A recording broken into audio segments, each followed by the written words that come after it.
don't know.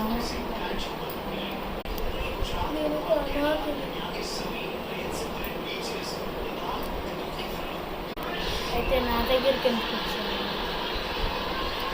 కొంచెం డబ్బులు ఉండు. సరే ఇద్దో.